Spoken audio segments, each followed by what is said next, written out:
So for instance, we start with this prosthesis. So this prosthesis essentially has three parts. This is the socket. Then you have the pylon. And third is the foot and ankle assembly. So these are the three parts of this. And each one of them needs to be talked about. So as far as the socket is concerned, if you look at, this is a below-knee prosthesis. It is a below-knee prosthesis because there is no joint here. Okay?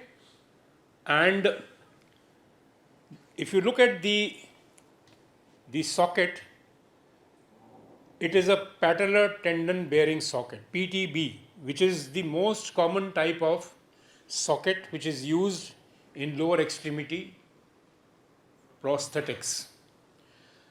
Why I am calling it a patellar tendon bearing? Because there is a molding. This is molded, and this is also going up, molded along the tibial condyles, and these days these are being extended proximally to cover the femoral condyle also. And sometimes the patella may also be covered, because when we talk about patellar tendon bearing prosthesis, it is an improvement upon the previous designs which were end bearing prosthesis. You must have seen in older Hindi movies or maybe in the rural setting where the amputee may have improvised a prosthesis where there is a wooden peg and some leather cuff is there. So the stump sits directly onto the peg, practically. So those are end bearing. Now end bearing they have their problems, they create pressure sores, they are painful to wear, they cannot be worn for a long period of time. So the improvement in design came in to improve the stability of the junction of the stump with the socket. Okay. So one of the important considerations is the suspension of the socket, how it is going to anchor to the stump. So initially, even now, sometimes we use some cuffs and belts to anchor. Supposing you want to anchor this in a better way to the lower limb, maybe you can have a cuff around the thigh and some struts which are anchoring it there. But those are usually avoided. They may be given in special conditions, but these days there are special mechanisms. One of them is, as I said, to have what is known as a total surface bearing stump. Total surface bearing stump. Now these stumps are, as I said, they have to extend beyond the tibial condyle. It has to incorporate into the femoral condyle, and the lining material inside is special, silicone based lining. And one of the, you can read about it, these total surface bearing prosthesis. One of them is Ice Ross, Iceland roll on silicone stump. This is the full form. This is one of the latest designs which has come in, wherein the silicone is worn like a stocking or something on the stump, and the design of the material is such, it is medical grade silicone, and the purpose of this is that it keeps the skin pulled down. Skin and the muscle, it pulls it down. The design is such, the elasticity is such. And when you put it into the stump pulls it up, because that is the counter pressure of the stump tries to pull it up. So this improves the contact, the overall contact, the distribution of the loading is improved, and that is why it is known as total surface bearing prosthesis. The other modification in these stumps came in with a valve being put somewhere here. A valve, the moment you put the stump inside, the air exits. It's a one-way valve. So it creates a suction type of effect. So these were suction sockets. But as I told you, you should remember that we are moving from patellar tendon bearing to total surface bearing stumps. So this is as much as the stump is concerned. Then we move on to the pylon. So pylon is the replacement of tibia and fibula, essentially. So it is the skeleton. And the pylon type of prosthesis are usually given in immediate post-surgical prosthetic fitting, which is an advancement over what was the concept previously, where after amputation you were supposed to wait for the stump to mature. Painstakingly, special types of dressings were done, compressive dressings using crepe bandages and so on, so that the shape of the stump becomes conical, and then the definitive prosthesis would be fitted. That part is still there, but the concept of immediate post-surgical prosthetic fitting came in to give a better psychological result. You see, if the patient has undergone an amputation and from tomorrow he is fitted with the immediate post-surgical prosthetic fitting and he starts walking, it is a tremendous boost to this patient psychologically. So for those type of prosthesis, the pylon is a very useful, because he is walking with a prosthesis like this from day one. Later on, the cosmetic part also is taken care of. When the stump has matured, the final type of socket is created, which is matching the architecture of the stump. Along with that, the pylon is covered with cosmetic rubber or whatever material is to be, high density polythene, all sorts of materials are available. So this is the function of the pylon, and later on it can be cosmetically made better.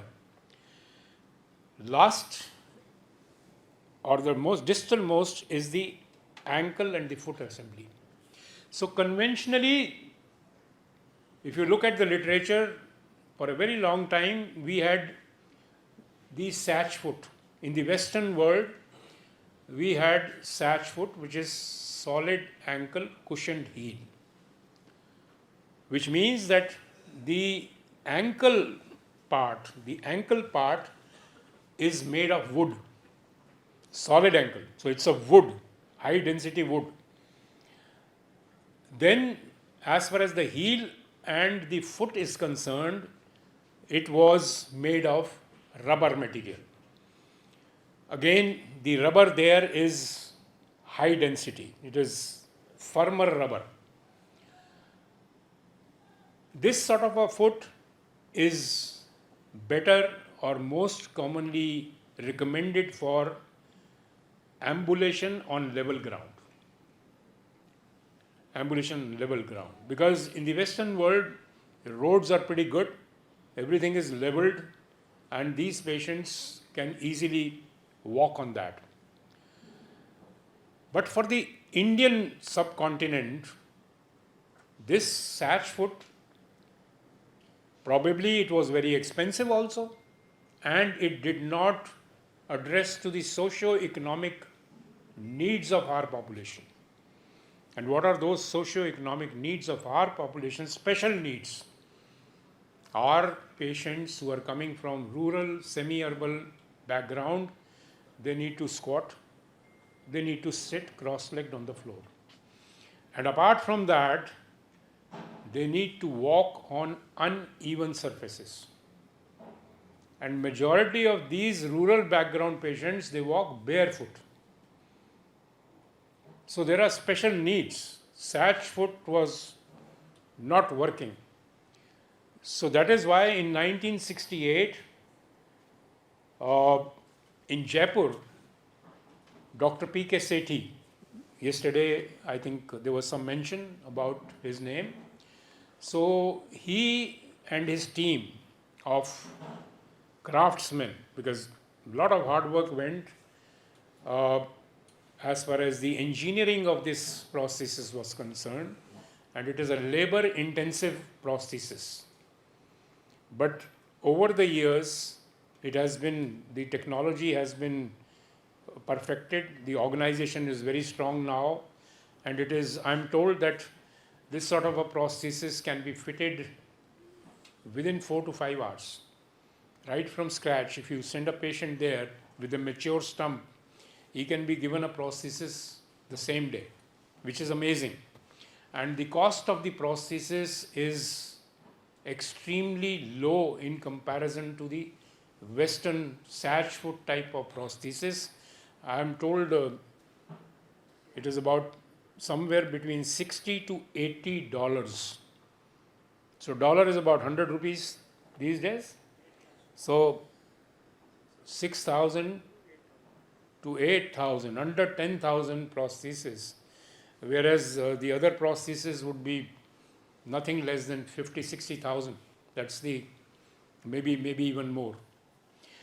So the difference in the construction is that in this prosthesis, as far as the ankle assembly is concerned, it can be of wood, but the wood is very lightweight wood, which is not as rigid as the one which is in the SACH foot. Or they have also tried to replace it with a harder rubber. But the forefoot assembly or the foot assembly is made of spongy rubber, which has the ability to have some flexibility. And that is why this sort of a prosthesis allows ambulation on uneven surfaces. It allows ambulation, better ambulation, if you are negotiating, you're going uphill or you are going downhill. I told you SACH foot is good for level thing. Anybody who tries to go uphill or downhill, his gait will slow down, he will be uncomfortable. But with this works beautifully on uneven surfaces. The patient can squat for defecation and all, and he can also sit cross-legged. And it is mentioned in literature that there are patients who can even climb a tree. Because again, in the rural setting, farmers and all, they have to do all these things. But besides this point, the other thing is, it is the fascia or the outer covering of this is rubber, which is vulcanized in a dye, a special dye. That is why cosmetically it looks like a normal foot. Okay? A normal foot. This does not mean that you can use it only as a bare foot. On this, it can be used as a bare foot if the patient is walking barefoot. But if he is walking, he wants to walk with shoes. Just like he wears a shoe on the normal side, he can wear the shoe on this side also.